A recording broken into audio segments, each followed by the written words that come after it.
The mercy of Shri Radha Golokananda, Srila Prabhupada. Haribol. Hare Krishna, Krishna Krishna, Hare Hare, Hare Rama, Rama Rama, Hare Hare, Hare Krishna.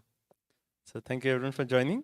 So our schedule is we'll have the class by His Holiness Bhir Krishna Goswami Maharaj, and then after class we have a wonderful presentation about the services at New Goloka, and so I'll just leave it at that point. But it's nice to have all of you. Anyone here for the first time? Do you welcome? Anyone here who's visiting the temple for the first time? Yes. What's your name? San Antonio. Okay, let's welcome Prabhu from San Antonio. Hello. Anyone else? Okay. Also, I would like to welcome Saurabh Prabhu and Shreya. Can you kindly stand up? They're actually a wonderful devotee couple. They have actually moved to this area, and Prabhu is doing his postdoc at NC State University. So let's welcome them into the New Goloka community. Haribol. Haribol! So I think without further ado, we'll have the class, and we'll have few announcements after the class. So request everyone for the class, if you can kindly come forward, especially near the back, if you can kindly move forward. We need some space near the door so people can come in and be seated during the class. Everyone, please kindly move forward. Thank you. Hare Krishna. Okay. Welcome everyone to New Goloka. And we're going to have a little shorter class tonight than usual because we have all these announcements and we don't want people to wait too long before eating prasadam. Because we know if someone has a hungry stomach, they won't be able to hear philosophy too well. Okay, so we'll chant Jai Radha Madhava first. Jayo Radha Madhava Kunya Bihari.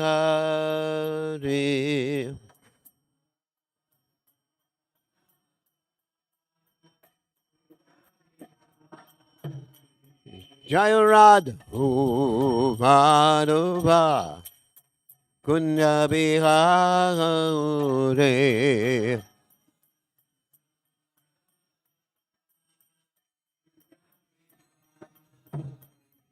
Gopi Janavalabha Giribaro Dhade.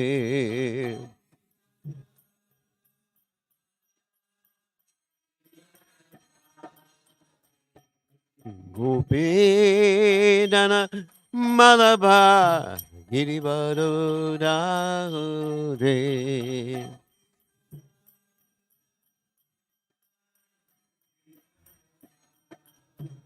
Yasudanandana Braja Jananandana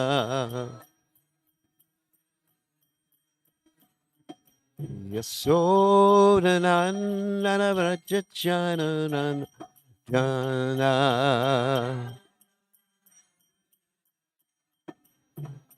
Monatera Manachare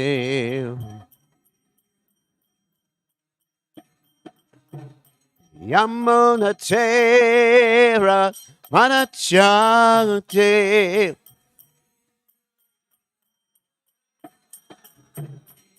Jayarada Madhava Gunya Bihare.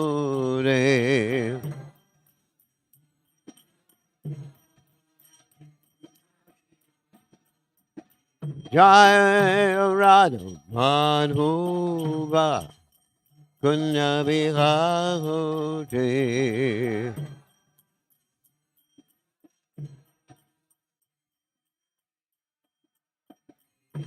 Gopijana Vallabha Girivaro Dhade.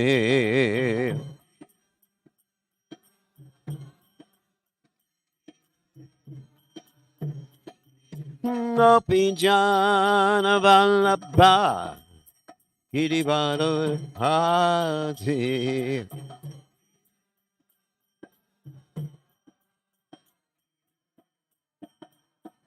Yasudanandana Rajajana Ranjana Yasudanandana Rajajana Ranjana Yamuna Tera Panachare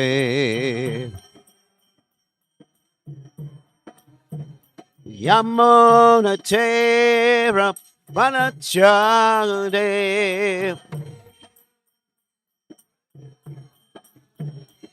Jayaradu Madhava Gunda Bihare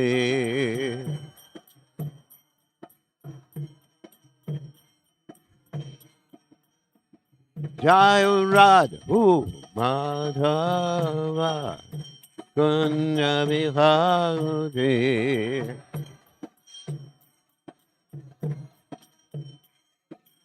Hare Jai Om Vishnupad Paramahansa Paravatorya also Teta Satashi Shimad His Divine Grace Abhaya Charanad Bhaktivedanta Goswami Srila Prabhupada Ki Jai ISKCON founder Acharya Srila Prabhupada Ki Jai Anantakoti Vaishnav Vrinda Ki Jai Namacharya Srila Haridas Thakur Ki Jai Prem Se Kaho Shri Krishna Chaitanya Prabhu Nityananda Shidwaita Gadadha Shiva Sati Gaur Bhakta Vrinda Ki Jai Shri Shri Radha Krishna Gopi Gopinath Shai Mukunda Radhakunda Giri Govardhan Ki Jai Vrindavanam Ki Jai Maturadam Ki Jai Jagadada Swami Ki Jai Yamunamai Ki Jai Shrimati Lasi Devi Ki Jai Samavita Bhakta Vrinda Ki Jai Gaur Premananda Haribo all glories to the assembled devotees. All glories the assembled devotees. All glories the assembled devotees. All glories to Shri Guru and Gauranga Srila Prabhupada Ki Jai. Nama Om Vishnu Padaya Krishna Prastaya Bhutale Srimati Bhaktivedanta Swami Trinamani Namaste Saraswati Devi Gauravani Pacharani Nivashesha Shunyavadi Paschatyadeja Tarni Omagana Timidanda Shah Gananjana Shalakya Chakshuran Miditam Yena Tasmai Shigravena. I offer my respectful obeisances unto the lotus feet of my spiritual master, His Divine Grace, A.C. Bhaktivedanta Swami Srila Prabhupada, who so kindly opened my eyes with the torchlight of knowledge while I was blinded in the darkness of ignorance. So, we're going to give you all a sample tonight of our evening class that we have every evening at 5 o'clock. And right now we are studying and reading from Srila Prabhupada's book called the Sri Isopanishad. We've gone through many other books of Srila Prabhupada's. We've gone through Bhagavad Gita, Nectar of Devotion, and Nectar of Instruction, and Chaitanya Charitamrita. It's a lot of books. So, of course, we started doing this. What? Oh, Krishna book. Sorry about it. We just finished Krishna book. So we started doing this at the beginning of COVID. Some of you may know what COVID is, but I won't tell you. At the beginning of the COVID lockdown, and we've been doing this every evening. You're all invited to join us. And if you're interested at all in joining us in the evening, you can get submit your telephone number, which has WhatsApp connected to it, to me or to one of the devotees, and then we'll add you to the notification list. So we're going to be doing this as long as I'm here. If I go to India, of course, we won't be doing it when we're in India. And so we send out notifications whenever we're giving a class, but especially this class at 5 o'clock every day. And we get quite a few people watching, anywhere between 25 to 40 on Zoom and on Facebook and on YouTube, which is simulcasted. We get another about 20 or 30 every evening. So it's quite well attended, and you can ask questions at the end too. So we're going through, actually, finishing Prabhupada's major books with the Sri Upanishad. So we haven't decided what book we're going to do next. So as far as the Sri Upanishad is concerned, it's one of the Shruti literatures. Shruti means basically the Upanishads and the four original Vedas, the Yajur, Sama, Atharva, and Rig Veda. So these are called Shruti literatures, and apart from the Shrutis, there's what's called the Smritis, which include the Itihasas. Itihasa means like histories, Mahabharata, Valmiki Ramayana, and then also you have the Puranas, which are part of the Smriti literatures, like Srimad Bhagavatam, Vishnu Purana, Shiva Purana. There's many different Puranas, 18 main Puranas. So right now we are studying the Upanishad, and we are on the fourth verse of the Upanishad, which I'm going to put up there on the screen so you can follow along with us, because this is what we do. We put our reading or our commentary of what we're commenting on. We share it on the internet so people can watch it at the same time or read at the same time. So it's quite interesting, and I spend a lot of time, especially with the Upanishad, going through all the different points that Prabhupada is making. With the Krishna book, I was mainly reading a few comments, but with this Upanishad, the Upanishad details the basic philosophy of Krishna consciousness. I mean, of course, it connects very well with the Bhagavad Gita. So both of them together, the Upanishad was one of the first books that His Divine Grace A.C. Bhaktivedanta Swami Srila Prabhupada published. And in the beginning days of the movement, in the beginning days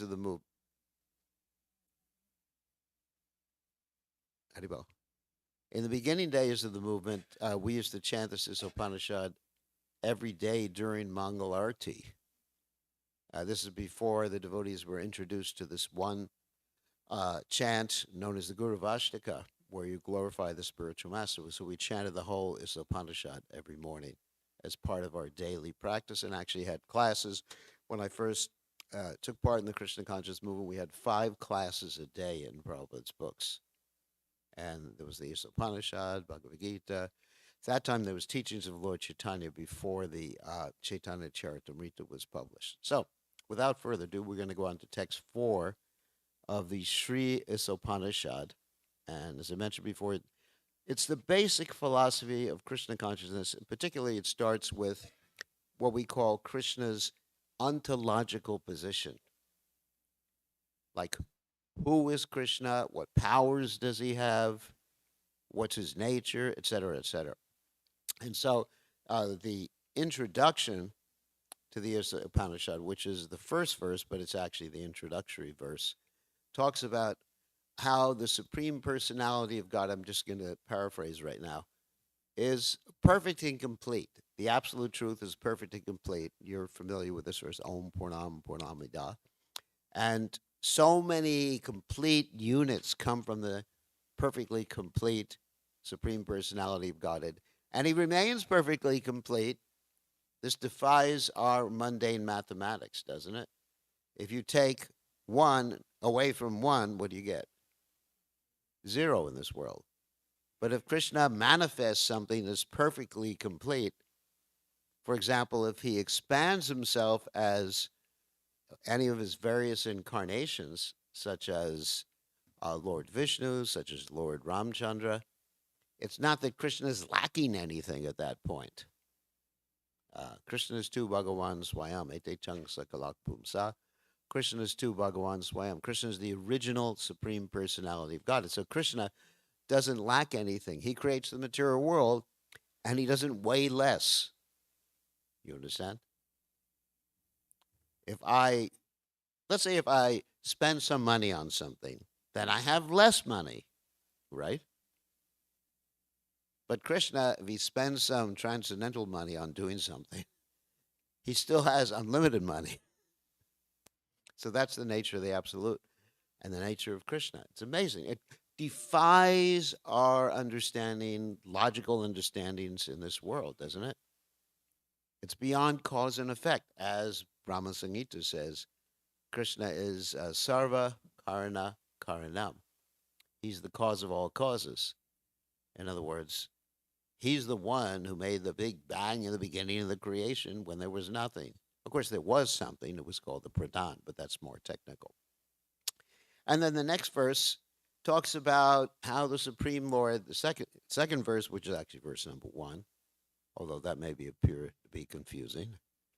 Uh, verse number 1 talks about how Ishavashamidam Sarvam, that Krishna he owns everything. He owns you, your body, your soul, your wife, your husband, your car. I mean, the car, that's a heavy one. Wife or husband you can take, but your your children, your clothes, your country, everything. That's one point in the second verse. And then also, because he owns everything, he also controls everything. That's another point. And another point is because he owns everything, everything is meant to be used for him. Basic philosophy. Like if you're working for someone, let's say you're driving a car and the car belongs to your employer, then the car is meant to be used for his service. And if you take that car and you just have a wild ride somewhere, and you get in an accident or whatever, you use it for some purpose that he doesn't want you to use it, he's going to take the car away. So what does that mean as far as we're concerned? That we've been given, what have we been given? A human body. Right? Most of us. Most of us. But anyway, not everybody in this room has a human body. There's actually many microscopic living entities. In fact, the vast majority are not humans in this world. And I'm not casting aspersion upon any of you at this point. But, there's microbes and everything in the air. So, but you've been given this gift of a human body. Durlabha manasa janma tarapdruva martadam. And so, as they say, if you don't use it, what? You lose it. So what does that mean, to lose the human body? It means next life, oink, oink. Or bow wow. Right? Or even worse, get that cockroach out of here.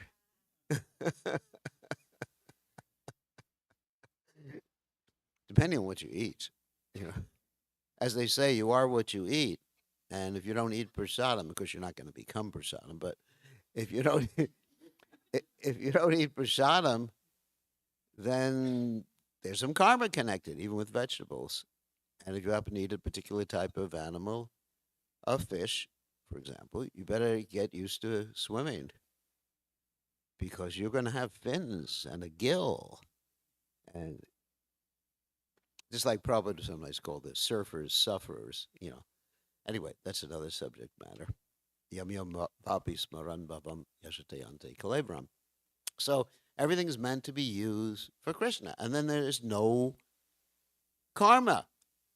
That's the third verse actually talks about that. Everyone should act in this way. And we're on the fourth verse today, if we get to it.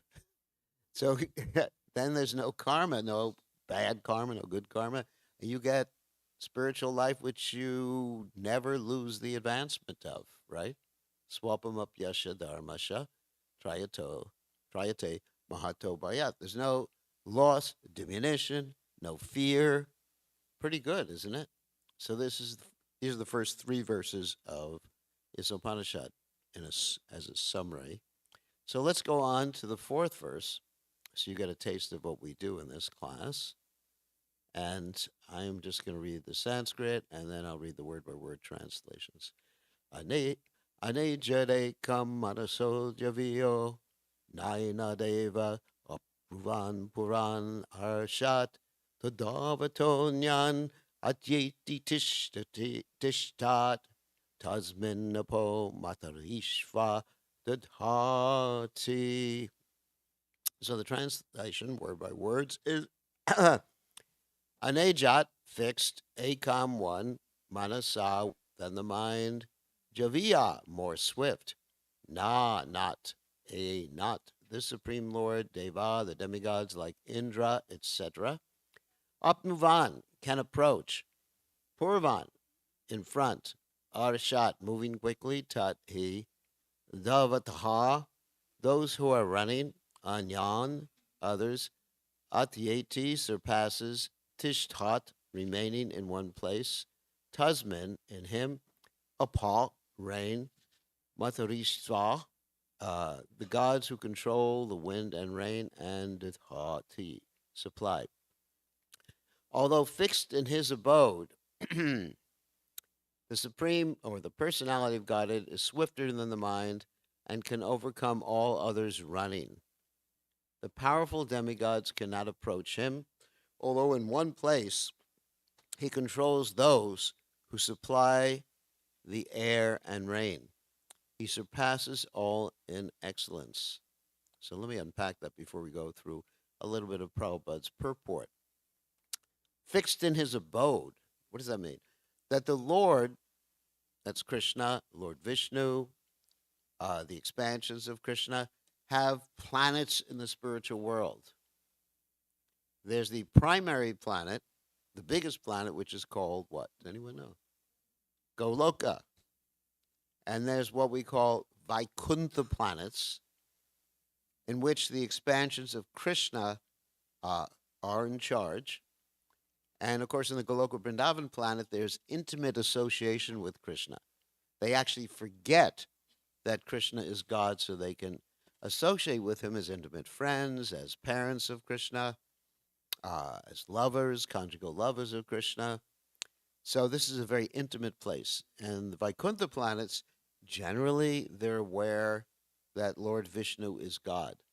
And so there's a mood of opulence, of awe and reverence in the Vaikuntha planets. So each and every one of Krishna's expansions are there simultaneously in each one of those planets. And they're all the same person. Advaita Chuta Nadirananta Rupa Madhyam Purana Purusham Navayovanamacha. And they stay in those planets. That's what it means. Of course, there's this one statement about Goloka Vrindavan, the topmost planet.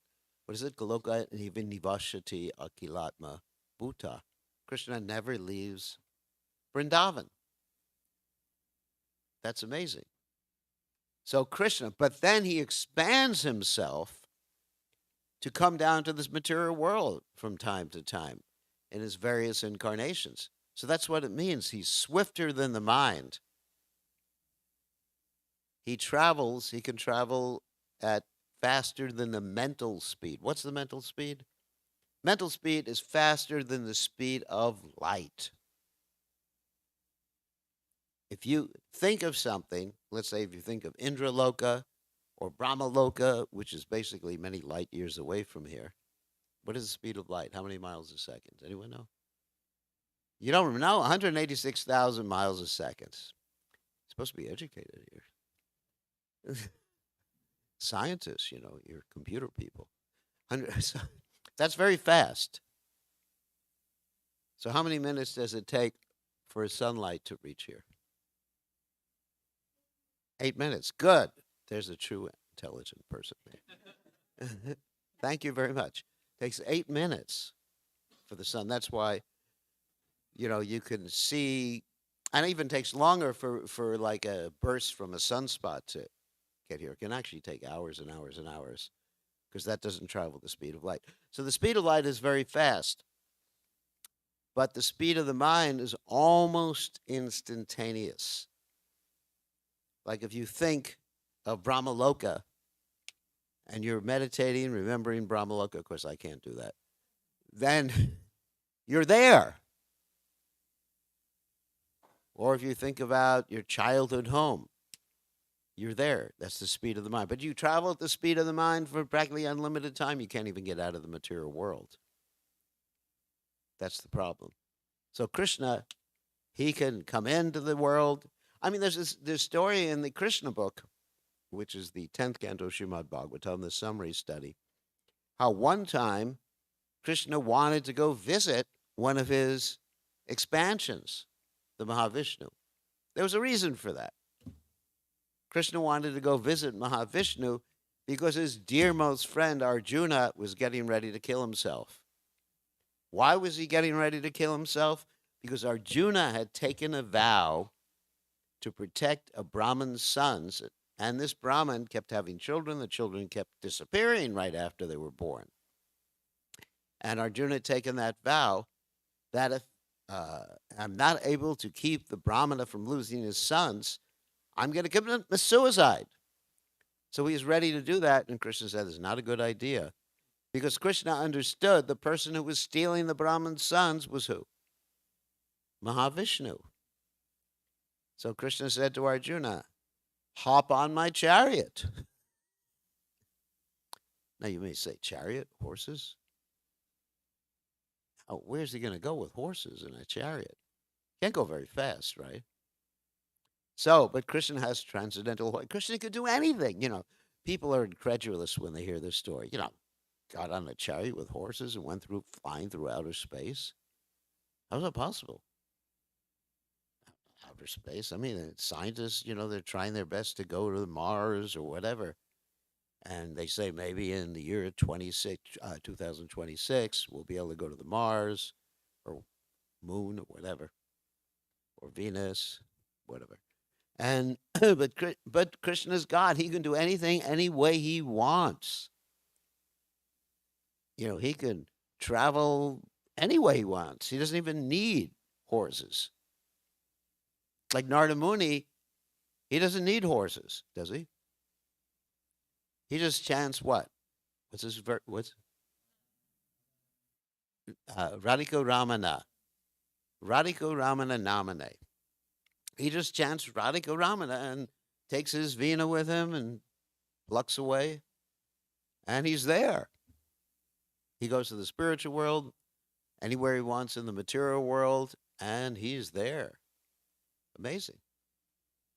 So Krishna, but he does it in this way. So anyway, so Krishna, in order to see his expansion, Mahavishnu, who's a expansion of an expansion, actually, of Krishna, portion of a plenary portion, he pierces through the coverings of the material universe almost instantaneously.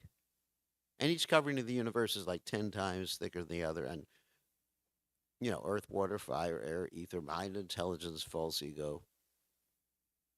Most of us are stuck in the false ego covering. Yeah, that's the hard one, isn't it? So he pierces through all these different coverings, and he gets to the Mahavishnu and says hello. And the Mahavishnu, his expansion, tells him, I just played this trick in order to see you. Here's the Brahman's sons. You can take them back. And of course, they were all grown up by that particular point. And he takes them back. The Brahman is happy and everything like that. So the point is, that's a proof that Krishna is swifter than the mind, because the mind can't do that. And Krishna could instantly transport. He wouldn't even need to use horses. He could just beam me up. Beam me up? No. Not even no science fiction. Anyway. Star Trek. So Krishna could do anything. He's amazing. Sometimes people just have some doubts. How could Krishna do that? Like there's that story that Narada Muni told this Brahmana that, Krishna was just putting an elephant through the eye of a needle. And the Brahmana, so-called Brahmana, he said, I don't think you saw Krishna. He can't do that. How can you put an elephant through the eye of a needle? It's impossible. And then he went to a simple, humble devotee and told him, this cobbler actually, humble. And he told him the same thing. And the cobbler said, yeah, Krishna is fantastic. He can do anything he wants. And Narada Muni said, how do you believe such a story? And the cobbler, he used a material example to help understand what was happening or help explain what was happening. And what did the cobbler say? The cobbler said, look, here's a seed of a tree. And in that seed, if it's fructified, properly, a whole tree will grow. That's Kabbalah understood genetics thousands of years before the modern scientists. He understood how genes could make a tree. So anyway, so that's what it means. Krishna can do anything. He's not limited, and we should have that faith. And so, even though he's fixing his abode, there's more. I mean, you see how much time you can spend like explaining each verse here, and I haven't even gotten to the purport, which I probably won't get to today. Even so, he says he's fixing his abode. He's in everyone's heart too, simultaneously. Not only in all the Vaikuntha planets, he's in everyone's heart, in every atom. He's aware of every single thing that's happening. And he's in all these different incarnations. And every incarnation, somewhere in some universe, is present. In some universe, Lord Nrsingadev is tearing apart the demon Hiranyakashipu. It's nice. In another universe, Macha is swimming around. In another universe, Kurma is getting his back scratched by Mount Mandar. So it's amazing. It's amazing. That's what it means to be God. Krishna. And the most amazing thing, he's Krishna, which means he's most attractive.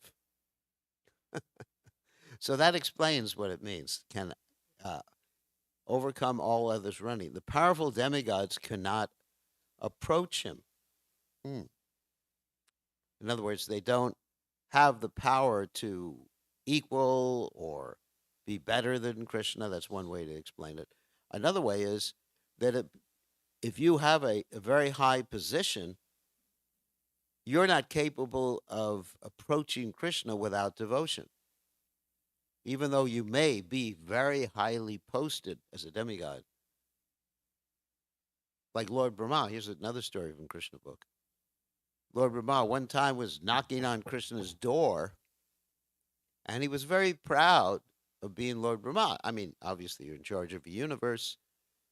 That's a pretty high position, isn't it? You got 4 heads.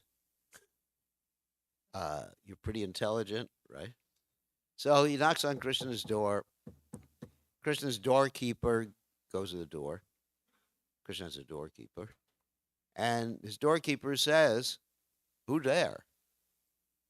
And he says, "Lord Brahma." And the doorkeeper says, "Let me find out from Krishna. He wants to see you."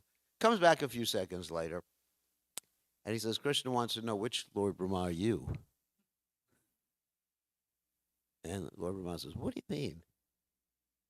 And he lets him in, goes to see Krishna. And then he asks Krishna, I said, "What did the doorkeeper mean when he said, which Brahma? I'm the Lord Brahma, who's in charge of the whole universe." And what does it mean? Which Lord? Are there other Lord Brahmas? And then Krishna said, "Okay, let's see." And then he showed him all these other Lord Brahmas who thought that Krishna was also only in their universe. And they were all bowing down to Krishna with their myriad heads. And Lord Brahma went, "Uh-oh." So even Lord Brahma, who's the most powerful of the demigods, and there's stories about Lord Shiva also, how Lord Shiva sometimes, like in a playful way, even has some fighting with Krishna. There's the fight between the Narayan Dwara and the Shiva Dwara. And the Narayan Dwara was extremely cooling. He cooled down Lord Shiva's favorite weapon, and he almost killed him. And Lord Shiva's favorite weapon, the Shiva Dwara, apologized to Krishna and the Narayan Dwara. So anyway, there's so many stories about that. So that's the next sentence. See how many things there are in this Upanishad about God's position. And we're going to have to end in a second. Although in one place, which we mentioned before what that means, he's in the spiritual world, but he also expands himself everywhere. He controls those who supply the air and rain. How does he control them? He controls them because he's in everyone's heart in this world. And what? Matak Smritir?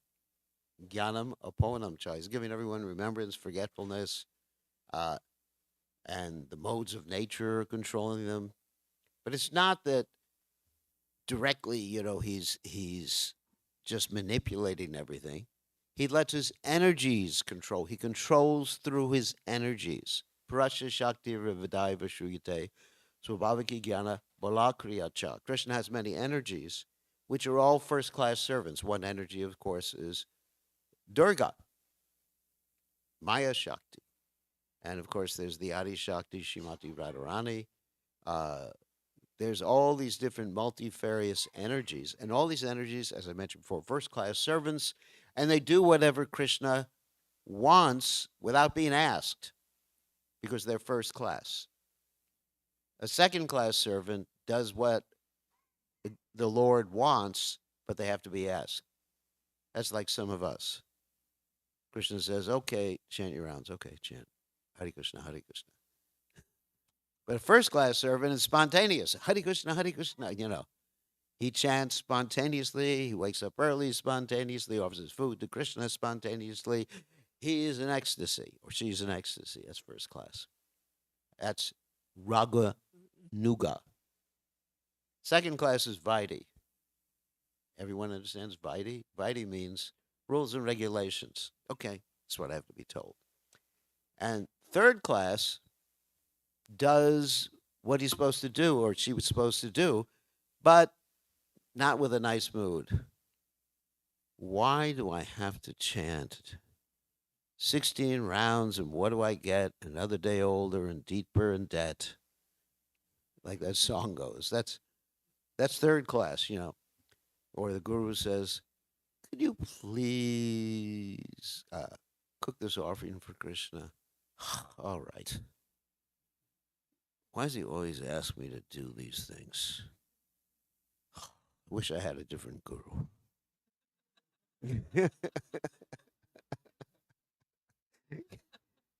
I should have checked it out beforehand, I got a different opinion, something like that. So that's third class. Okay? And 10th class, I think you can guess what that is. He's asked to do something, and he says, why and but. But is a negation, He said, can you cook the offering? But I don't feel like it today. I don't feel like it, Guru Maharaj. All right. So that's 10th class. But getting back to Krishna, his energies, now, we may not be first class. We may be second, third, or 10th, or last class. But the energy, the spiritual energy, and the material energy, and other divisions and expansions from those energies, they are all first class.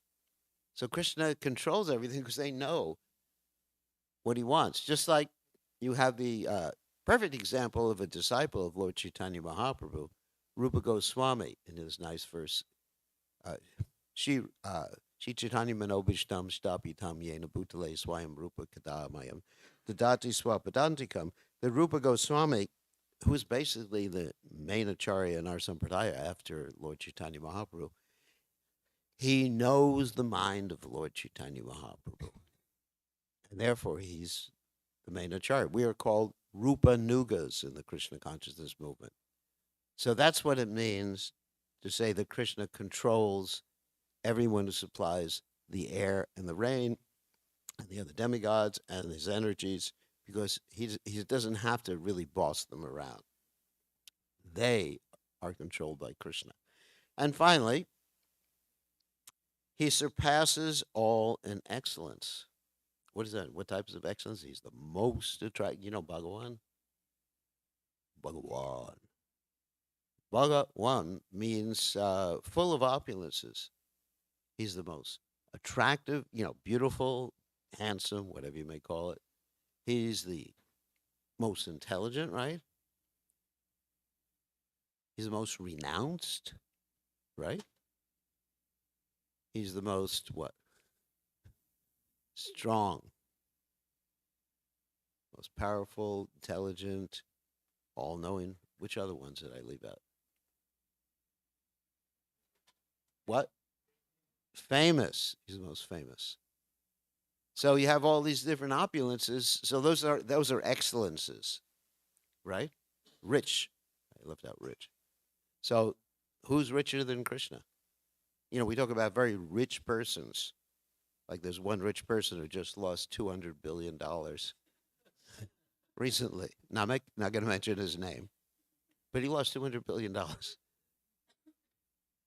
And so when his good karma runs out, guess what? You may find him on the street corner. I'm not saying that's going to happen with him. Yeah, we don't want that to happen. We have people here who finance his cars, so it wouldn't be a good idea. So, but you may, that's it. Shane Punya Marcha Local Vishanti, where demigods have to come down if when the good karma runs out. Right?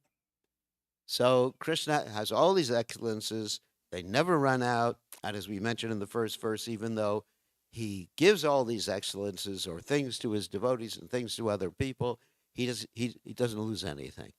And that's the nature of the Supreme Personality of Godhead. And that's, I said we'd speak for a shorter time. So we didn't get to the purport, but you see how much is there in each and every verse. And we've been doing this every evening, unpacking the verses.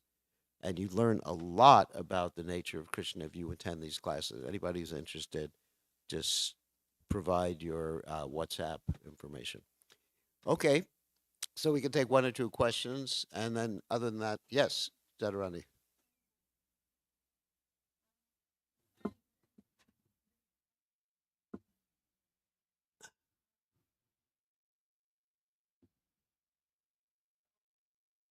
Yes, yes, because Krishna, part of Krishna's control is that he controls by giving you. He can do anything with his control he wants. He gives you the free will to act in any way. See, Krishna could don't pigeonhole Krishna. Say he must control a certain way and he can't control another way. He must control us like puppets. No, Krishna's decided to control by giving you the ability. That's his decision. Not to manipulate and control everybody like puppets. That would not be a good idea. Then you wouldn't have free will, then you'd be a robot. Krishna doesn't like robots. Oh, maybe he does like robots, but he has, yeah, I don't know. I didn't ask him. I mean, if Krishna liked robots, then we'd solve our Pujari problem really quickly. I have I have some disciples who are expert in robotics, and cooking problem. Just like in some quick uh, food places now, they have robots who do things. So no, so obviously Krishna wants devotion. He doesn't want just something mechanically offered to him. So good question. Yes, one other question. Why is what? Because he likes to travel too.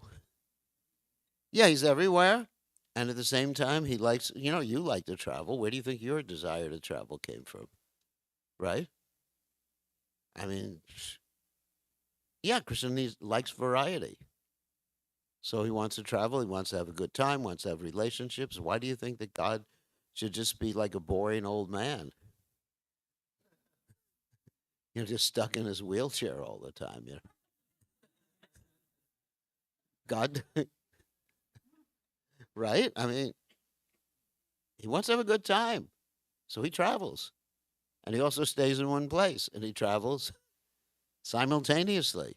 He can stay in one place and travel simultaneously and do unlimited things in unlimited circumstances and unlimited places with unlimited people. Otherwise, he wouldn't be God. Don't try to limit him. See, that's the problem is we generally try to limit him and say he can't do this, he can't do that. Or like people pose this question, can God create an immovable object that he can't move? He could. But how is that possible? I don't know because God is beyond the logical laws that we are subject to in this world. God is beyond logic. He's beyond cause and effect. And do you understand what beyond cause and effect is? I don't. I can understand theoretically, but to realize what it means to be beyond cause and effect, how can you have something without a cause? Huh? I was a scientist before. It just doesn't compute in my brain how you can have something without a cause. So I accept that on faith because that's Krishna, that's God. Otherwise, how could you have a big bang at the beginning of the universe where all of a sudden there was nothing and then boom, there was something? There was no time, there was no space, no energy. And what about the conservation of energy? You know, what about all the laws of science that I learned? It just doesn't make sense. So there's this leap of faith based upon the understanding that there's God. That's Krishna. All right, thank you very much. And now we have some announcements. Kashananda Krishna, you will lead us. All glories to His Divine Grace, Srila Prabhupada Ki Jai.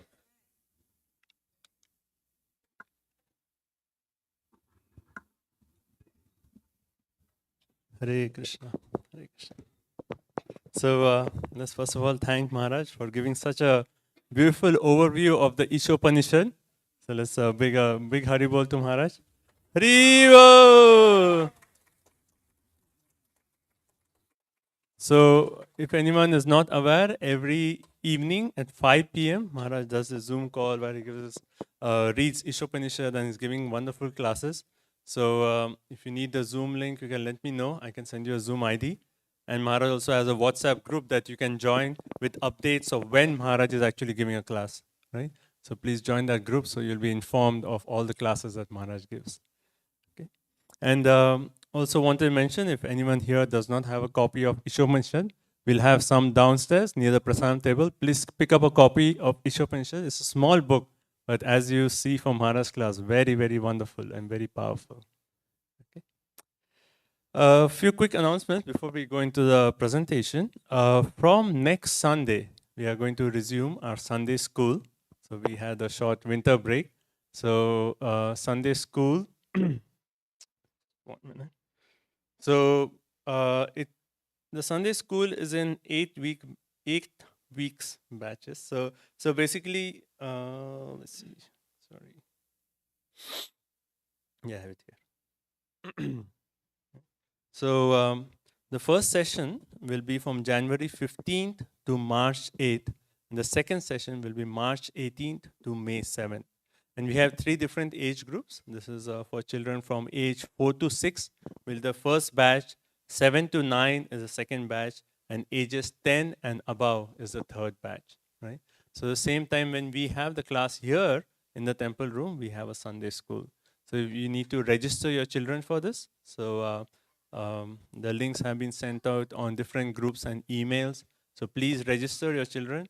And it's in, as I said, 8-week sessions. So you can register a child, and then for 8 weeks, he's a part of the Sunday school. Okay, and at the end of 8 weeks, they come here in the temple room and do a presentation of what they have learned. Okay.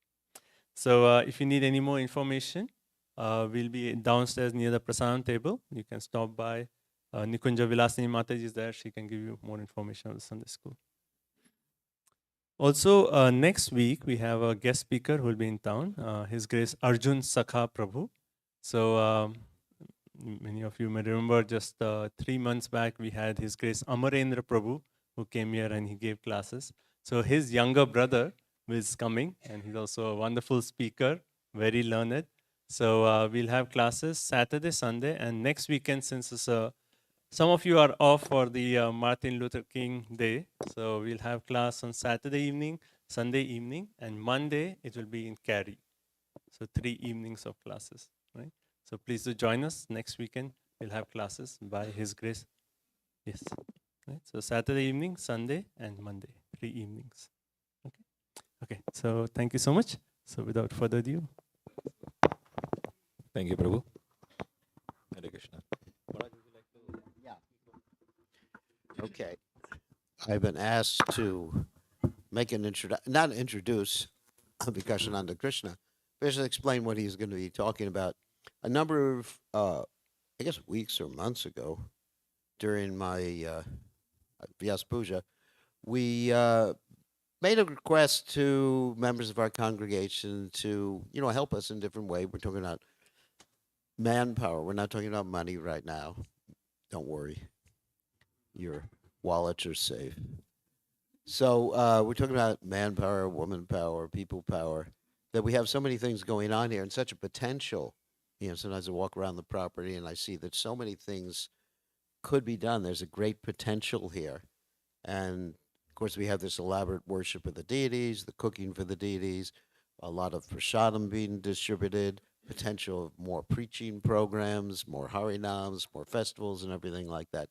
And so I requested devotees to somehow or other organize so that we can fulfill the potential that we have here in New Goloka. And this is a very important area in North America. I mean, more and more people are moving to this area too.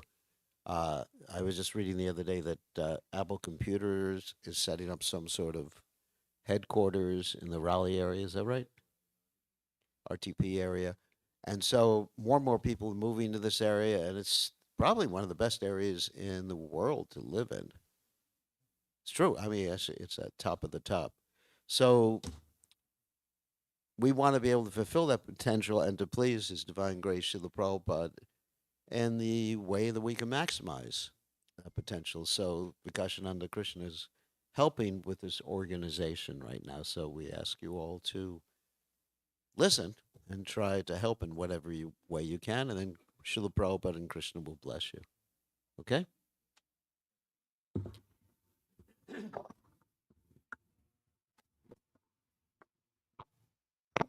Hare Krishna, everyone. So, as Maharaj said, we are going to be looking at today some of the key accomplishments, some of the key highlights.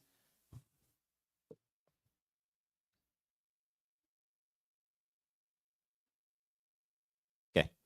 So, what we're going to talk about today is we're going to look at 2022, look at some of the highlights of 2022, some of the key accomplishments that we have had by the mercy of Srila Prabhupada, and we'll just do a quick reflection on those. As Maharaj said in his class last week, that when we start a new year, it's a good opportunity for us to reflect on things that we've done and then also look forward to what we need to do in this upcoming year. So we're going to talk about some key highlights. We'll talk about establishing, this is actually a kickoff to establish that kind of a plan for 2023. What are we going to be able to do in 2023? We'll identify some growth opportunities, and we'll talk about how we can organize ourselves to be able to accomplish what we are looking forward to accomplish. Starting off with the key highlights of 2022, we have had deity worship. By the way, for all of those of you in the back, can you see the screen? Yes? You all good? No. It's too small. Okay.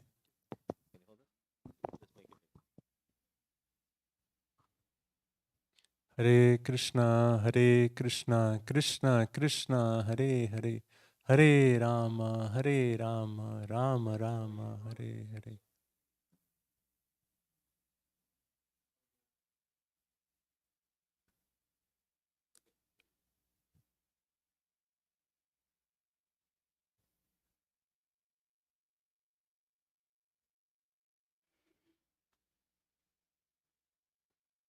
Hare Krishna, Krishna Krishna, Hare Hare, Hare Rama, Rama Rama, Hare Hare. Hare Krishna, Krishna Krishna, Hare Hare, Hare Rama, Rama. Okay, I think I've gotten as big as I possibly could get without overflowing. So one of the key things to begin the key highlights of 2022 is in our DD worship area. We have had for every single day of last year, every single day, 365 days a year, we have had 5 aratiks, 5 bhoga offerings, and shringar twice a day for every single day without missing a single day. Every single day. Which basically means which basically comes to over 1,800 aratis in last 1 year. More than 1,800 bhoga offerings and 730 shringars that we have done in the last whole year. And in addition to that, we have also had some devotees who have taken second initiation and have now qualified as pujaris. And so I think we have Gopinath Acharya Prabhu and Prarthana Mataji. I think I saw them somewhere here. He's right here, Gopinath Acharya Prabhu. Let's give him a little loud Hari Bol. And Manohar Gopal Prabhu is right in the back. So Devi Mataji also. So these devotees, by their sincere service, their sincere and dedicated service to Srila Prabhupada, by their patience over the years, they have been able to get to this point where they got themselves qualified, they got themselves initiated, and now we're going to be, they're going to be serving in this deity worship area as we go forward. We've had grand festival celebrations. Janmashtami was one of our biggest festivals. We've had over, 5,000, 6,000 people come up. That's been a grand festival.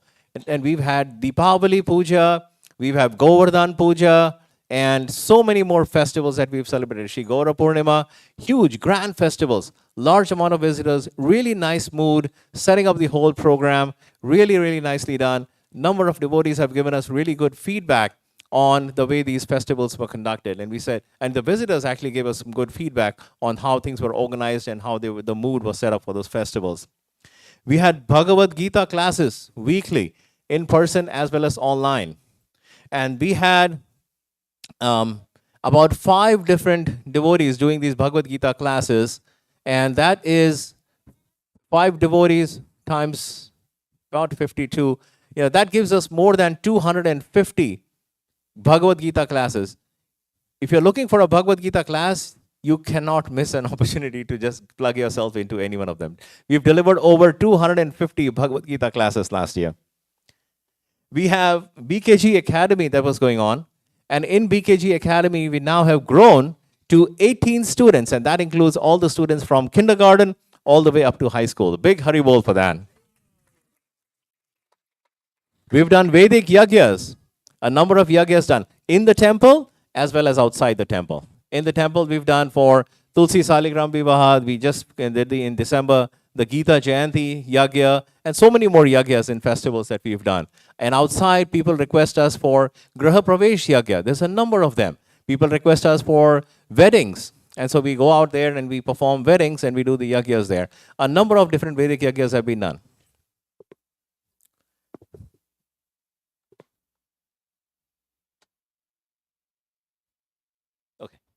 We've had dance and drama classes, and those dance and drama classes have been going on, and a number of children, a number of them have been educated on the various steps of the dance, the various different dance types, and they have performed in various festivals.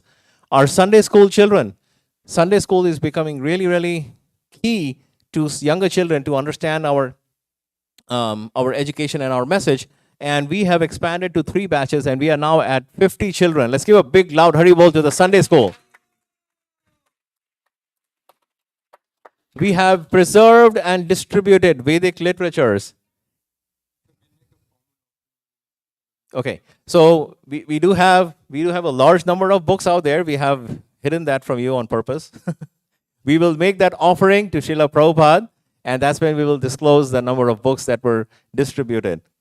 Our spiritual weekly classes at local universities. So we do have a local base now at NC State, and we do weekly spiritual education in NC State. That is, a number of students at NC State take advantage of that, and they participate in these classes.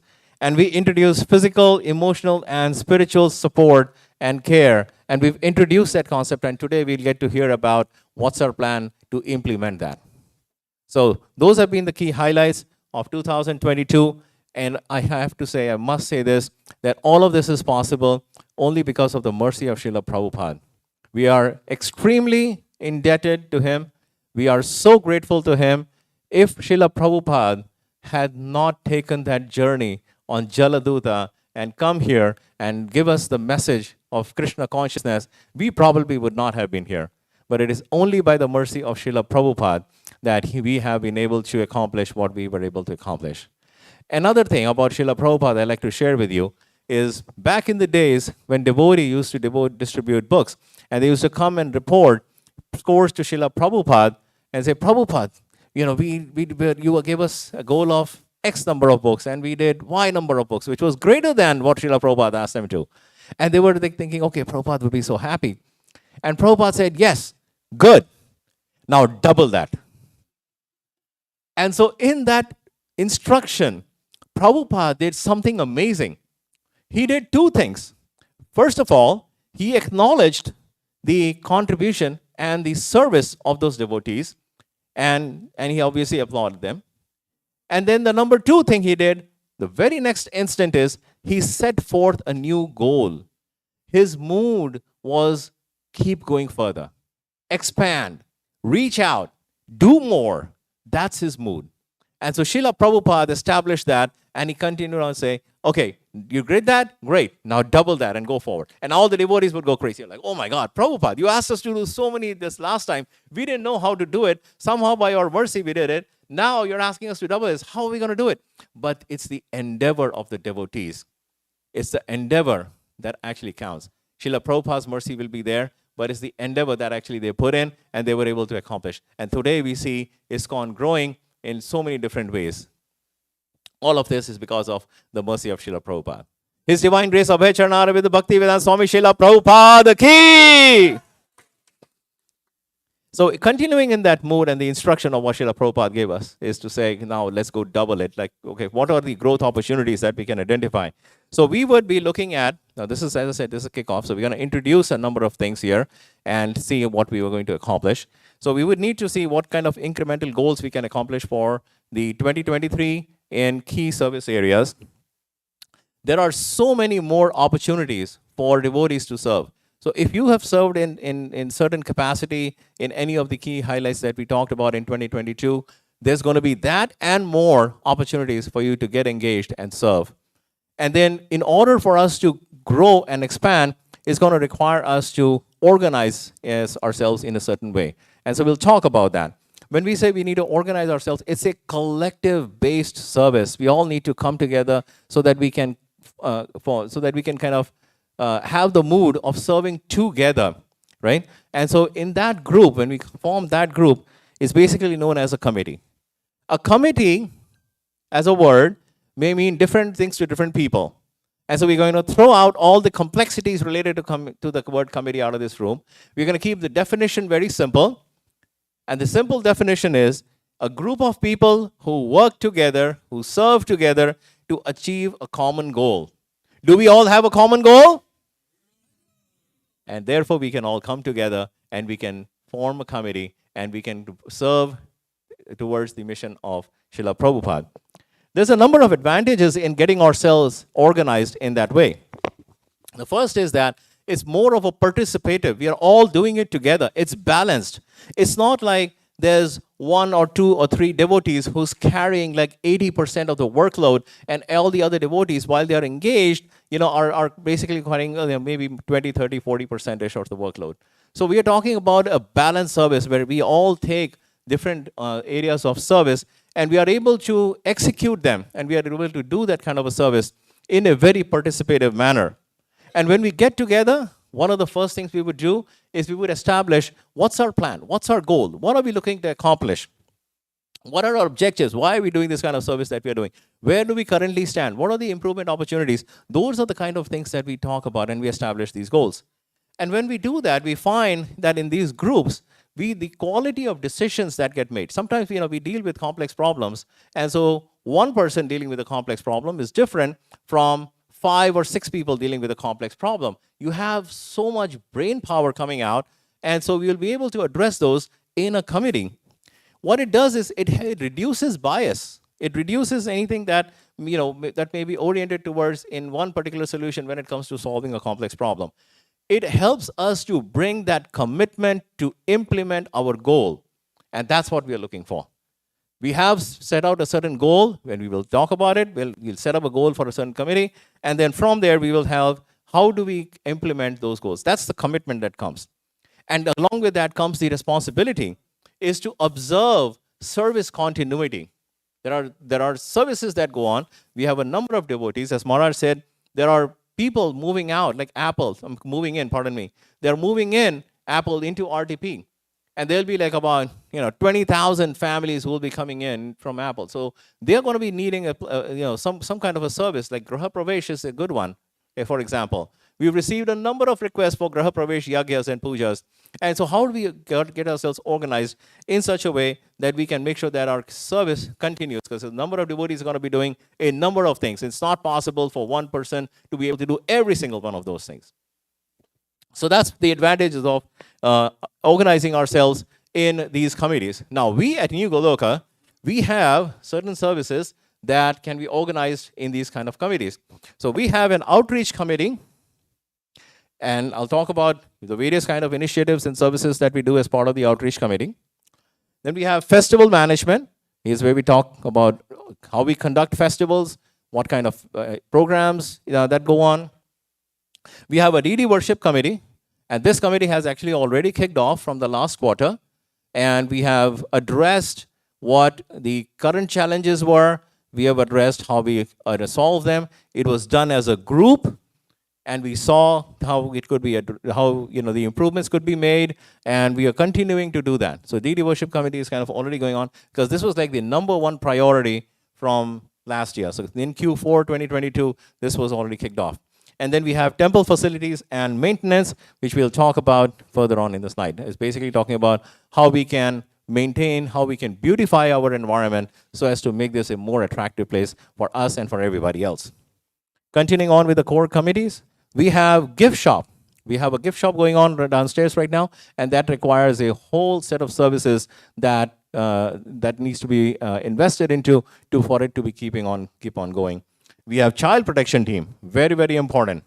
Child protection team is absolutely key. We do need to have this service so that it is for the protection and the well-being of our children who visit here. We are very, very serious about child protection. BKG Academy is absolutely equally important. We talked about BKG Academy earlier. We have a number of devotees who are actually going through that as we speak. And then we have temple finances. And we are, as any organization, there are finances, and then we need to make sure that we are, accounting for it, taking care of it, addressing it. That was one of the things that Srila Prabhupada also mentioned to us. So let's talk about the outreach committee. In the outreach committee, there are a number of different initiatives that we do so that we can reach out to the people and share with them. We have Harinam. So we have Drishta Prabhu and Rudrani Mataji heading up that Harinam. So the Harinam actually goes out. We have Bhakti Vrikshas that are being done on so many different places. Temple management system is to have a system where we keep a central place for all the information and the data that's out there. Birthday blessings is something that we started last week, and I mentioned that earlier. Social media, this is actually a key one. Social media is one of those key set of platforms which allows us a great opportunity to reach out to the people where they are. See, we are situated here, but there are people out there who are situated and they exist on this social media. So this allows us a great opportunity to reach out to where they are. There are people hungry for encouraging content and genuine wisdom. And we have vast amounts of content and wisdom that we have received by our acharyas.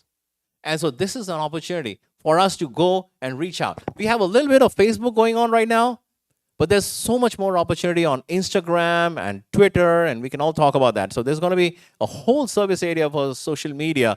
And again, this social media, when we put it out there, it's going to require some thought. Who's the demographics that we are reaching out to? What are their needs? What are they looking for?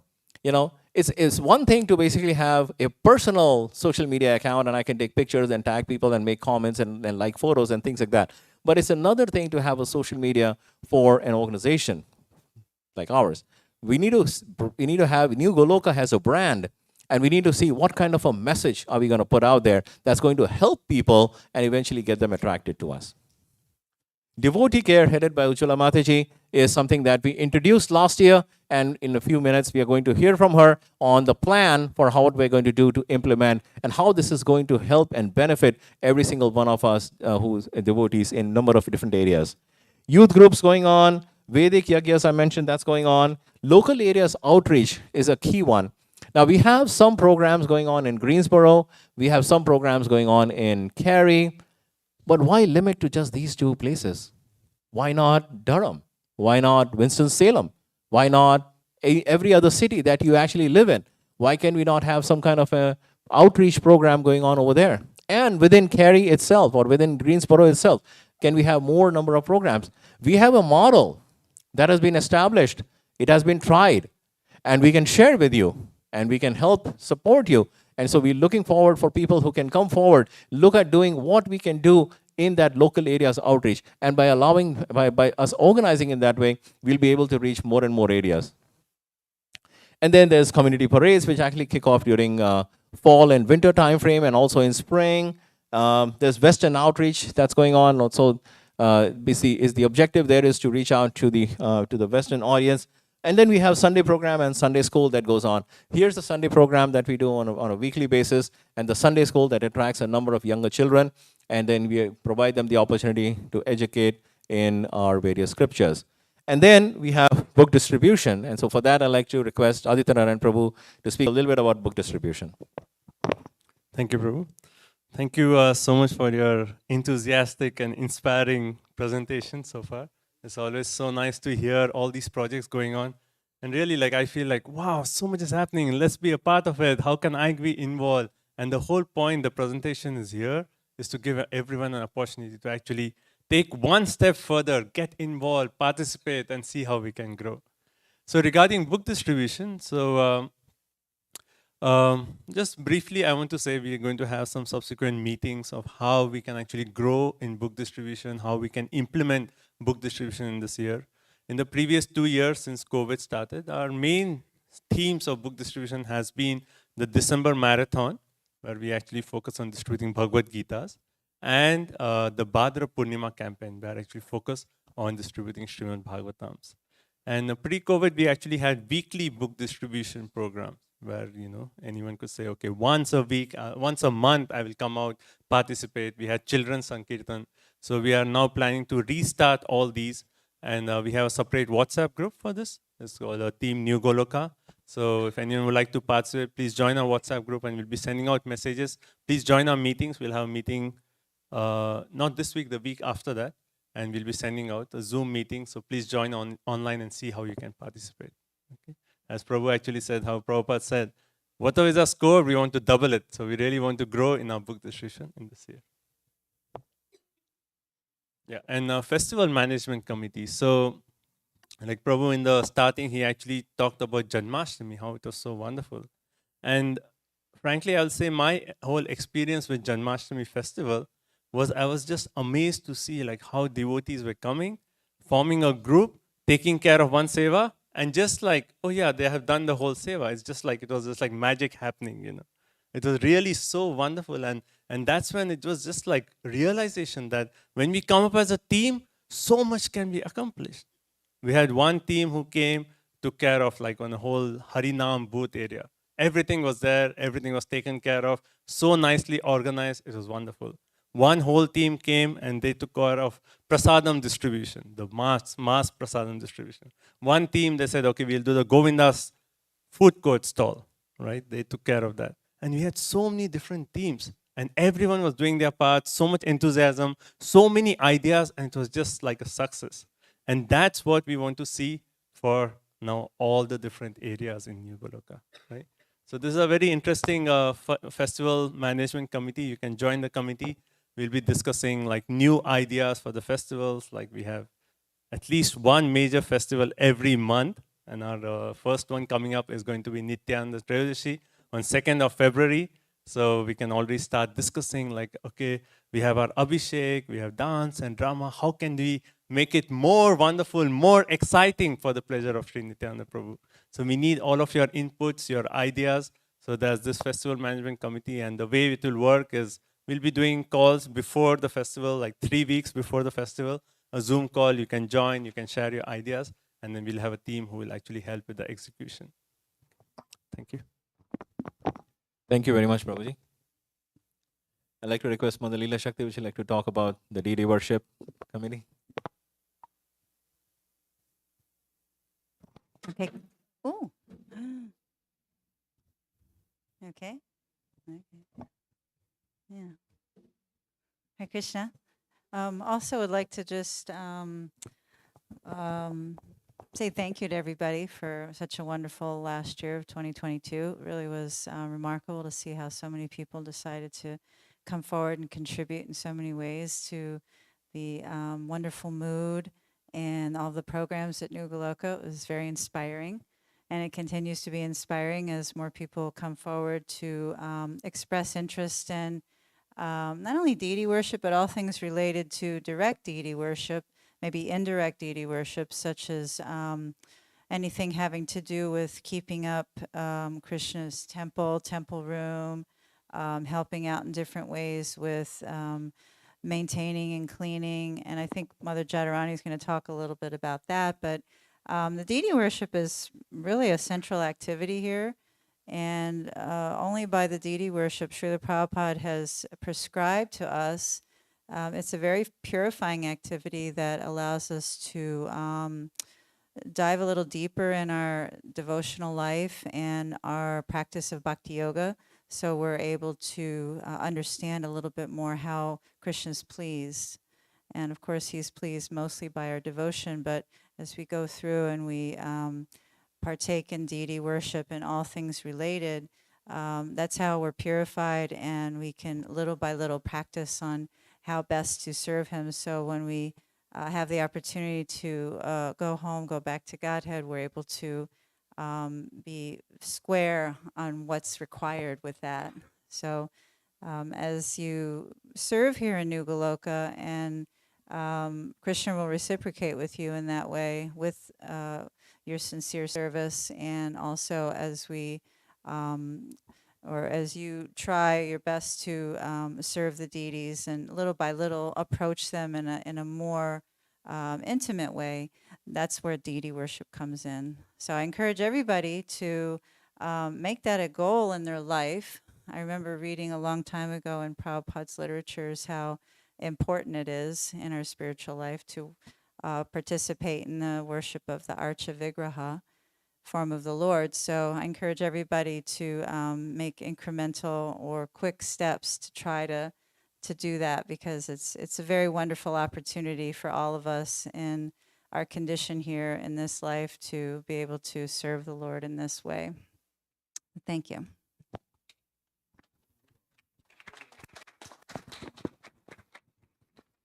Thank you, Mother. So that was the deity worship committee. And now let's talk about the temple facilities maintenance, if I may request Jadurani Mataji. In temple facilities, we're talking about two key items. One is the building maintenance, the other one is just landscaping. And again, all of this is towards the beautification of our entire dham. So, Mataji.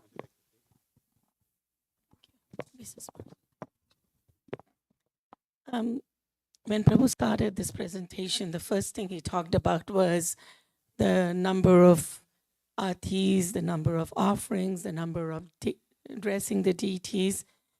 And as we know, we're only here because of the deities, and they are the most important. And it was wonderful last year, but that is one seva that has been seriously done since 1985, ever since the deities came here. And Maharaj has been relentless in that. It doesn't matter if there were 1, 2, 5 devotees, that seva has to go on. They're the most beautiful, and those are they are the center of our life. And it's easy for us to understand why the altar has to be beautiful, and then why the temple room has to be beautiful. But I find it a little sad that we don't seem to understand that the whole dham has to be beautiful, because this is all in the service of Shri Radha Golokananda. And next time you come in, and park, and then look. Don't just look at the dome, which is beautiful. Just look. Do we have curb appeal?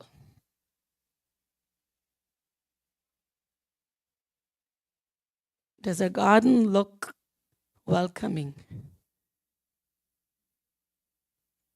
We know why we come here, yes.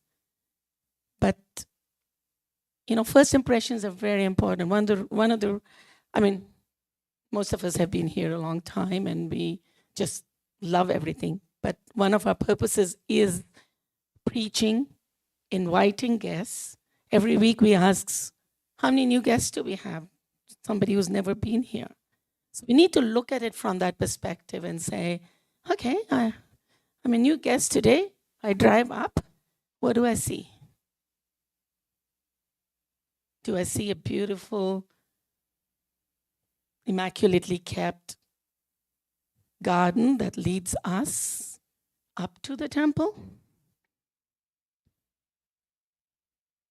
So we've been making a lot of progress. Just last year, we see just that little garden at the fountain is looking very attractive. That garden behind where the Tulsi house is, Mother Urmila personally takes care of it. Okay. The reason our bathrooms are clean is because Mother Urmila personally takes care of it again. Now, is that the job of our senior Prabhupada disciple?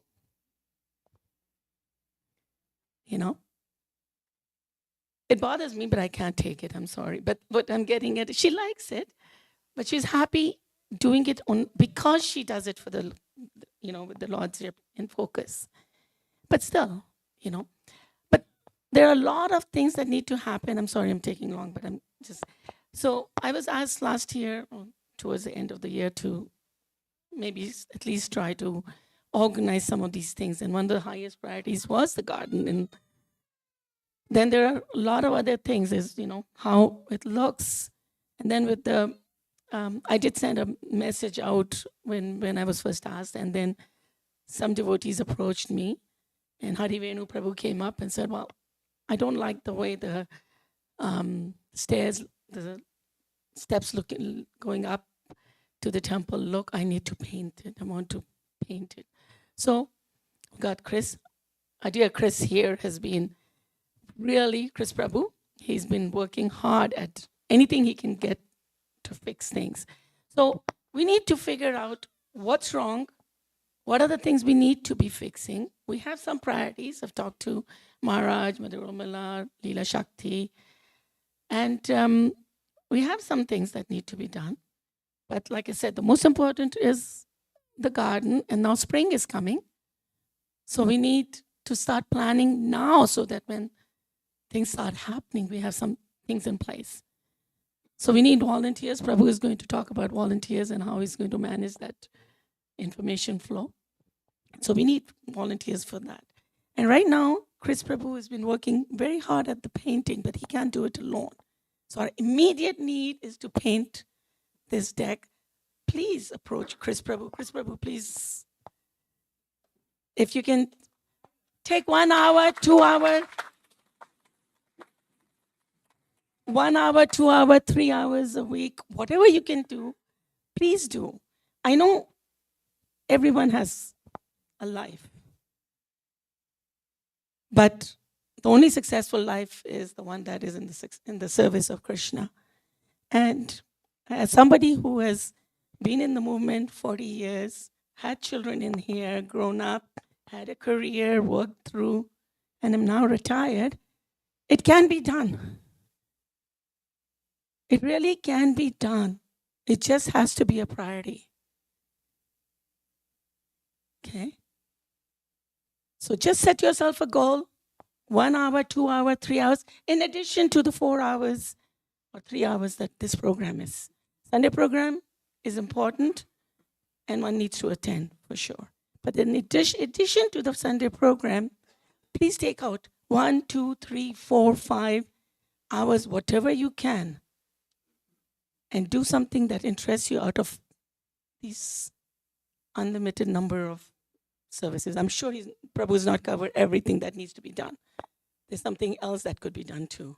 So please, and with that, I'll leave it to Prabhu. We're going to make this temple premises and the grounds not just maintained, but beautified. Thank you. Thank you very much, Yadharani Mataji. So we talked about a number of different committees, number of different initiatives, a lot of different sevas. But if I were to look at, where would we prioritize? If we were to think about prioritizing something, what's going to be when do we start these? What's our schedule looking like? What do we want to focus on for this year? We see what we've done is we've pulled out the service areas which we feel are the topmost priority to be able to address that within this year. And there are 7 of them. All of them need to start this year and this month and go for the rest of the year. Starting with social media outreach. We talked about how social media is a powerful platform to be able to get out there, put on a message that is consistent with the new Goloka branding, and attract the people who are looking forward for some kind of a spiritual wisdom. We have Festival Management Committee. Prabhu talked about we have a number of festivals lined up this year. Let's get together. Let's talk about what those festivals are, when are they lined up, and what kind of celebrations are we going to do. Let's take it a step forward. If 2022 was grand, let's make this grander.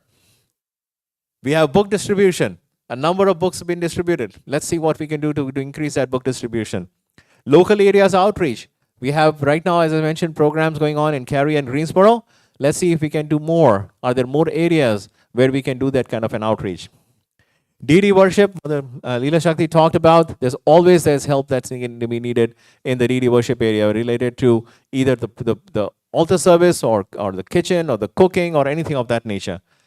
Jadharani Mataji talked about temple facilities. That's an absolute priority for us. And then finally, gift shop. The gift shop has right now so much more opportunities for doing so many services related to sales, the procurement, the inventory management, the accounting. All of those things are to be done in the gift shop. So we have these key priorities that have been identified that we want to get started with right away and plan for it, establish a goal. For each of these ones, let's come together, let's do some thinking, let's put our heads together, and let's come up with like a very simple one-page template, charter template. And that basically identifies what's the objective, what are the key services of what we're going to do, what are the improvement opportunities, current challenges, and then identify the goals for 2023. That's kind of where we want to get to. Let's identify our goals for 2023, and then let's see how we are going to be able to put a plan together that we will accomplish these goals as we kick off in this whole 2023 year. And so one of the things that we have done thus far, as I mentioned, is the devotee care. And so in the devotee care, we've addressed some of these items. We kind of have a plan for what we want to implement in this 2023. And I'd like to request Ujjwala Rasagna Mataji to please come forward and share with us the plan for wholesome devotee care. Pranam Sri Maharaj. Shri Radha Golokananda ki jai, Srila Prabhupada ki jai. Pranams to you all. We're going to be very quick. It's a long program. To make it short, wholesome devotee care. This is a humble service attempt to bring our attention to the individual care for all of us, the devotees, who are already in ISKCON and who are coming to ISKCON. And we started this last year, brought the education in, awareness in, and this year we're going to do the training so we can implement that in our day-to-day life. What is this wholesome devotee care about? What is it that has to do with us, with each one of us, to care for ourselves? We are here to practice bhakti, and we want to practice it steadily, peacefully. So what can we do about it? To take care of our physical health, and emotional health too. We tend to focus on spiritual health, which is very good. That's why we are here. Harinam, Nam Seva, Dham Seva, and then Krishna Katha, Shastric study, all that. But to bring our attention to our physical health also, and also emotional health, a big one.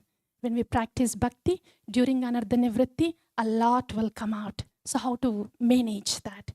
so we can practice bhakti peacefully, steadily. So this wholesome devotee care is about this, about our individual health. So all of us can practice bhakti peacefully, happily. That way the whole congregation can be like that, and the whole ISKCON can be like that. So our plan for 2023, as given there in the physical health, we are coming up with the yoga and pranayama session for about 8 weeks. Registration is happening. We'll be there downstairs for more information. I'm just going to brief it up quickly here. After that would be Ayurveda, physical therapy, chiropractor, and acupuncture. Information about all of this, resources, and for you to practice daily at home too. And after that is emotional health. How to take care of our emotional health. And anything related to our day-to-day life. How to take care of our children, how to raise them as good devotees, and in the outside world too, how to help them face the challenges they have at school, and education for parents, and then couples. So all these things that we need in day-to-day life, all those things will be addressed in the emotional health by experts. So education will be given, and you will be having contact numbers to get more information. And finally, the spiritual health is Krishna Katha, Nam Seva, and then Dham Seva, as all the devotees were talking about, direct DT services and Dham services. All these Vikasananda Krishna Prabhu has already mentioned, and all those opportunities will be coming out. So the last chunk will be taken care of automatically. The Harinam is happening, and services opportunities are here. But the first two of it, our physical health, our emotional health, as we do our bhakti. So that will be the focus, and we will be giving you the necessary support that you would need. I guess I'll pause here, but an excellent one. The definition of committee was wonderful, Prabhu. And all of us, the devotees coming together like this, and we have a vision, and we have the opportunities up there to serve, is very encouraging. Very encouraging. So thank you, Prabhu. Yeah, this one, yeah. So this is starting next week. Registration is happening. All you have to do is send your email address to the email address there, wholesomedevoteecare@gmail.com. We'll be downstairs for you to give you more information. And that's the information about yoga and pranayama. They're going to teach us the basics and the advanced ones too. I'll save the details for later. I'll give on this one. Thank you so much. Thank you.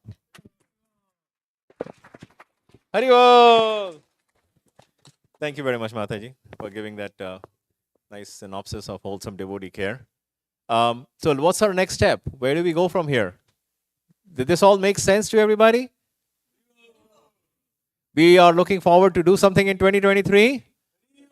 Are we willing to put in that endeavor? And we are seeking the mercy and blessings of Srila Prabhupada.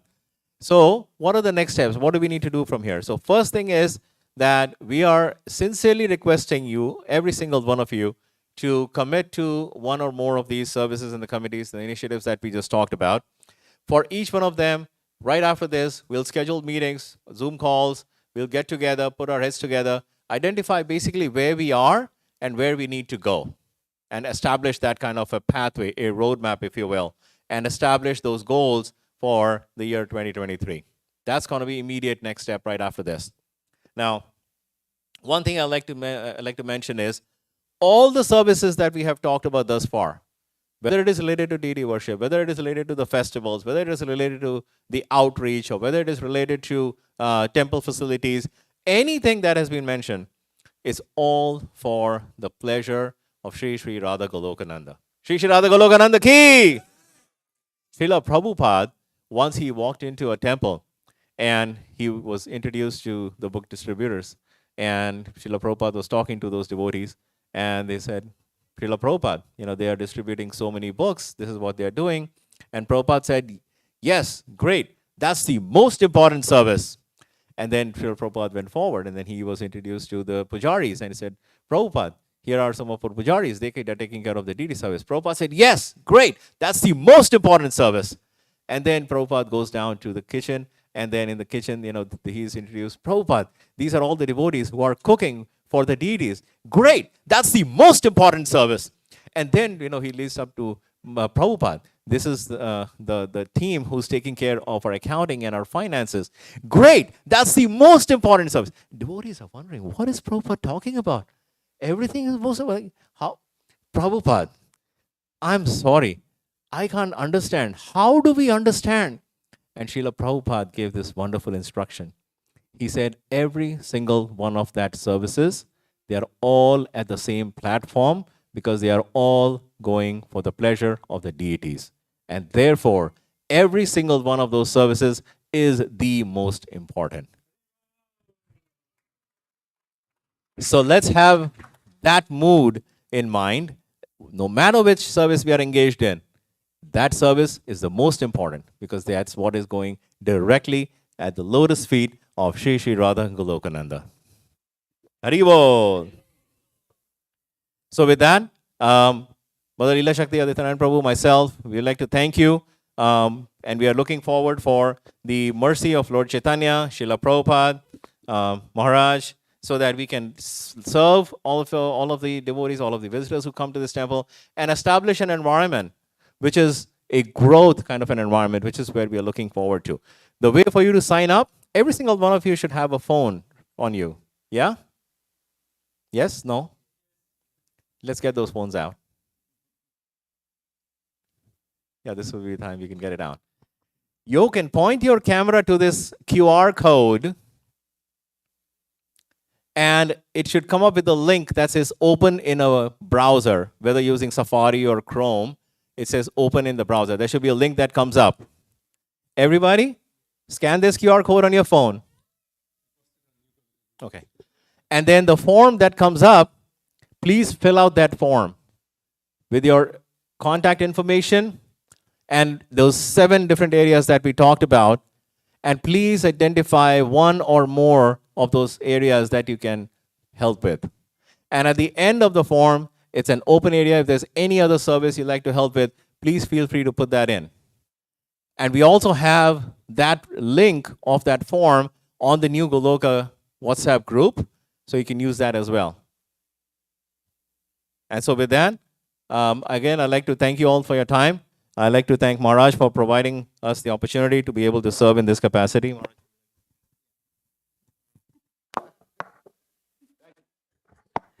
Thank you very much, Vikashananda Krishna. And it was an inspiring talk, and hopefully everyone's inspired to serve. And if you serve, you get the blessings of Prabhupada. Everyone's asking for blessings. Well, it's not just like raising your hand and getting some magic Shakti from the hand, but you get the blessings by showing your sincerity and devotion. But whatever you're going to do it with devotion. That's the main thing. Do it with the idea to please Krishna and to please Prabhupada. And then it's very, very valuable. And Krishna never forgets. It goes in your eternal bank account. So thank you very much. All glories to Prabhupada. Adibol.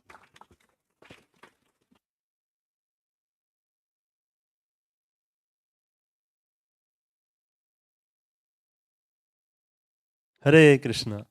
So let's thank Vikasanand Krishna Prabhu for his efforts towards organizing all the different services at New Goloka. Haribo! Okay. So as Prabhu mentioned, please connect with Vikasanand Krishna Prabhu, Mother Leela Shakti, or myself. There are so many services to be involved. Just like right now, we'll be serving the prasadam. You can help serve out prasadam. You can help clean the kitchen after the prasadam is served, clean the tables. There's so many opportunities to connect. So please connect with us, and then we'll share the different opportunities. You can actually come and serve for the pleasure of Shri Shri Radha Golokananda. Thank you all so much for your time. Our next program is Prasadam downstairs. So we'll proceed downstairs for Prasadam. 7 o'clock is the next Aarti. 7:30 darshan will close. And then 8:15, around 8:15, we'll have the final darshan. Okay. Thank you so much. Srila Prabhupada ki. His Holiness Big Krishna Goswami Maharaj ki. New Goloka Dham ki. Hare Krishna. Mahaprasade Govinde नाम ब्राह्मणे वैष्णवे स्वल्प पुण्यावृतं राजन् विश्वासोऽनेव जायते शरीरा विद्यजा जडेन्द्रिय त्राहेका जीवे भेले विषय सागरे तार मध्ये जीवायति लोभमय सुदुर्मति ताके जेठा कठिन संसारे कृष्ण बड़दयमय करिबारे जीवा जय प्रसाद नदीलो भाई